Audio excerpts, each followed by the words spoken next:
नमस्कार, मैं डॉक्टर रेणु अरोड़ा आज फिर से आपके सामने उपस्थित हूँ।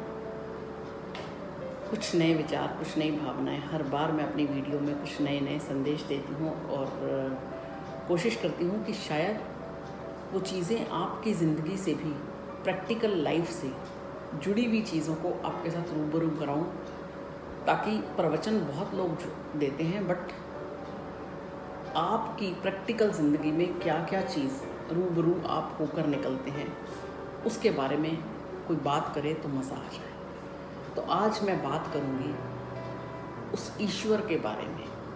हमारे जैसे जो आजकल की जो जनरेशन है वो कहती है ईश्वर का अस्तित्व ही नहीं है, या फिर वो बहुत ज़्यादा ईश्वर पे डिपेंड हो जाते हैं। तो दोनों ही परिस्थितियों में हमें अपने आप को बैलेंस करना होगा, क्योंकि ईश्वर है इसका विश्वास हमें रखना होगा। कोई शक्ति है जो हमें चला रही है, कोई शक्ति है जो हमें पैदा कर रही है, कोई शक्ति है जो हमारे सिस्टम को चला रही है। जब जब विज्ञान और धर्म के बीच में लड़ाई होती है, विज्ञान कहता है ये सब चीज़ें विज्ञान के हिसाब से चलती हैं और धर्म कहता है नहीं, ये सब चीज़ें ईश्वर के हिसाब से चलती हैं। तो दोनों का ही कहीं ना कहीं बैलेंस है, बिना बैलेंस के ज़िंदगी नहीं चलती है। अब दुनिया में 4 तरह के लोग होते हैं, एक सौभाग्यशाली, एक महाभाग्यशाली, एक दुर्भाग्यशाली, एक भाग्यशाली। अब भाग्यशाली कौन है? जिसके पास धन है। सौभाग्यशाली कौन है? कहते हैं अगर सेहत और स्वास्थ्य दोनों हैं तो आप सौभाग्यशाली हैं, क्योंकि आपके पास धन भी आ रहा है, आपके पास स्वास्थ्य भी है। और महासौभाग्यशाली कौन है? जिसके पास धन है, स्वास्थ्य है और धर्म है। क्योंकि धन है, स्वास्थ्य है, पर आप धन और स्वास्थ्य दोनों का दुरुपयोग कर रहे हैं तो कोई फ़ायदा नहीं। पर अगर धन और स्वास्थ्य के साथ धर्म है तो आप महासौभाग्यशाली हैं। और दुर्भाग्यशाली कौन है? अब आप खुद सोच लीजिए। तो भगवान ने आपको ये 3 कैटेगरीज में क्यों बांटा? हर एक के अपने अपने सिस्टम हैं, हर एक के अपने अपने कार्मिक संबंध हैं, जो हम भाग्यशाली, सौभाग्यशाली और महाभाग्यशाली की श्रेणियों में आते हैं। और दुर्भाग्यशाली के बारे में तो मैं बात ही क्या करूँ, क्योंकि सुख का पैसे से कोई संबंध नहीं। रात को अगर आप बिस्तर पर चैन की नींद सो लेते हैं तो आपसे बड़ा सौभाग्यशाली कोई नहीं।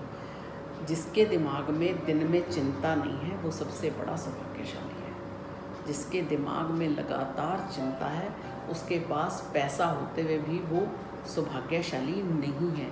ईश्वर हमारी ज़िंदगी में ऑक्सीजन की तरह है। आप क्या हवा को देख सकते हैं? अगर आप हवा को नहीं देख सकते तो आप सामने वाले से कैसे कह सकते हैं कि मुझे ईश्वर स्पष्ट रूप में दिखेगा तो ही मैं उसको मानूंगा? ईश्वर हमारा अदृश्य है, हमारे अंदर बसता है। क्या हवा आपको दिखती है?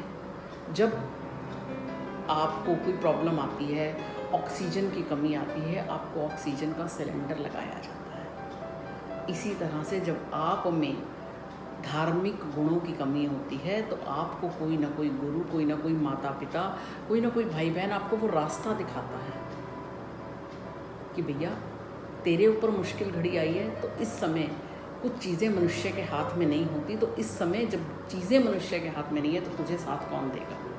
तब हम कहते हैं इस समय हमारे हाथ में कुछ नहीं, ऊपर वाले से प्रार्थना कर, वही तेरा साथ देगा। क्योंकि ईश्वर ही है जो आपको बिना कोई छल कपट, बिना किसी रिश्वत के आपकी अरदास, आपकी बात को सुनता है। बस आपका जो सुनाने वाला मन है ना, वो उसके चरणों में लगा होना चाहिए। जब आप उसको सुनाते हैं तो वो भी अपने भगत को कभी निराश नहीं होने देता। किसी न किसी व्यक्ति को आपकी सहायता के लिए लाकर खड़ा कर देगा, या आपकी परिस्थितियाँ ऐसी बना देगा।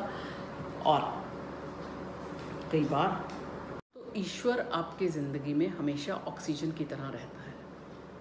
जब आप वेंटिलेटर पर जाते हैं तो आपको ऑक्सीजन मार्केट से लानी पड़ती है। जब आपकी ज़िंदगी में भी विपरीत परिस्थितियाँ आती हैं तो ईश्वर आपके लिए वेंटिलेटर का काम करता है, अदृश्य और चमत्कारी रूप से आपके साथ, आपके पीछे खड़ा होता है। हमें नहीं पता होता कि उसने कब हमारी ज़िंदगी को ऐसी परिस्थितियों से बनाकर भेजा कि अगर कल को हमें दिक्कत आएगी तो हम उन परिस्थितियों में से आसानी से निकल जाएंगे, क्योंकि वो हमारा माता पिता है। कोई भी माता पिता ये नहीं चाहता कि हमारे बच्चे को कोई तकलीफ़ हो, पर कई बार लेसन देना भी ज़रूरी हो जाता है।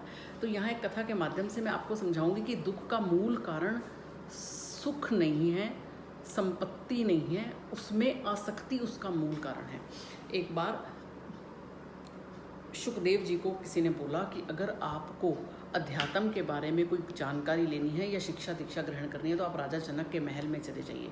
अब शुकदेव जी राजा जनक के महल में पहुँचे और उनको मन में ये विचार आया कि अरे भैया, ये तो इतने ऐशो आराम में रहते हैं, ये मुझे क्या शिक्षा दीक्षा देंगे, इनकी तो खुद ही सुख संपत्ति में आसक्ति है।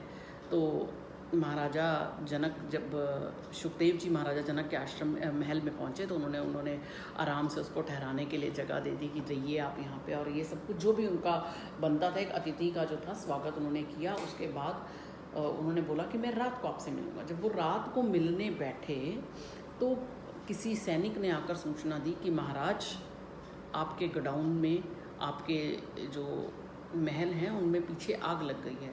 तो कि महाराज, आपके जो है गोडाउन में आग लग गई है। तो महाराजा जनक बिना विचलित हुए वहाँ बैठे रहे और उन्होंने बोला कि ठीक है, आग से बचाव का प्रयास करो। तो शुकदेव जी वहाँ बैठे थे और वो देखते रहे कि महाराजा जनक के चेहरे पर जरा सा भी कहीं द्वेष, कहीं शिकन नहीं है कि कोई बात नहीं, अब जल गया है तो उसको, आग को बुझाने का प्रयास करें।